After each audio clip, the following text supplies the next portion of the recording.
મારા સત સ્વરૂપને અને મૂળ સ્વરૂપને નથી જાણતા, તેથી તેઓ પુનઃ જનનમ પુનઃ મરણમ પુનઃ જનની જઠરે શયનમ તો વારંવાર જન્મ મરણના ચક્કરમાં પડ્યા કરે છે. એટલે જો વારંવાર જન્મ મરણના ચક્કરમાં ન પડવું હોય,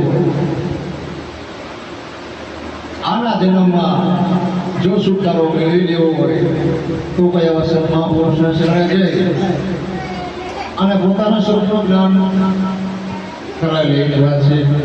અને જ્યારે પોતાના સ્વરૂપનું જ્ઞાન થઈ જાય પછી કરવા જેવું પણ કંઈ રહેતું કંઈ કરવા જેવું નથી રહેતું.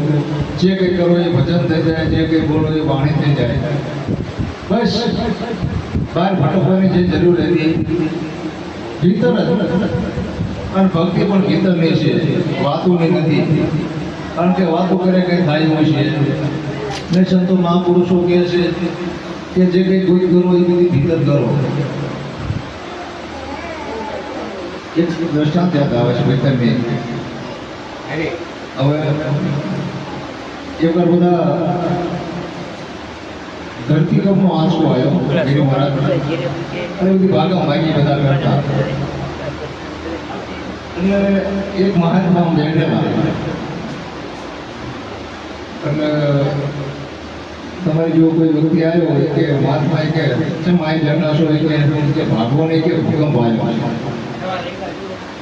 એ ભાગ્યાને ત્યાં બે હવે થોડો પ્રેમ થયો એટલે બધું શાંત પડી ગયું. અને આવી જોયું તો એ ત્યાં બેઠેલા મારા એને પૂછવામાં આવ્યું કે મારા જગ્યાએ તમે જેમ ભાગ્યા નહીં કે એને બધા ભાગ્યા તેને જેમ ન ભાગ્યા કે હોય ભાગ્યો કે ચા કે તમે બધા બહાર ભાગ્યા હું ભીતર ભાગ્યો, હું ભીતર ભાગ્યો. આ દ્રષ્ટાંત મહારાજ અમારા ઘરેથી જે છે સવારમાં પૂજન દ્વારા એને બે માણસ અમારા વાત થઈ. આ દ્રષ્ટાંત મેં એમને આપ્યું. મને એમને સામે સવાલ કર્યો કે શું તો કે ધરતી કે થતા આવું કે ભાગા ભાગી થતું હોય તો શું કે બે રહેવાનું હોય કે આવો પ્રશ્ન કર્યો મને. એ વાત તમારી સાચી છે. કારણ કે જે જ્ઞાન મળ્યું છે એને પણ વિવેકથી વાપરવું પડે.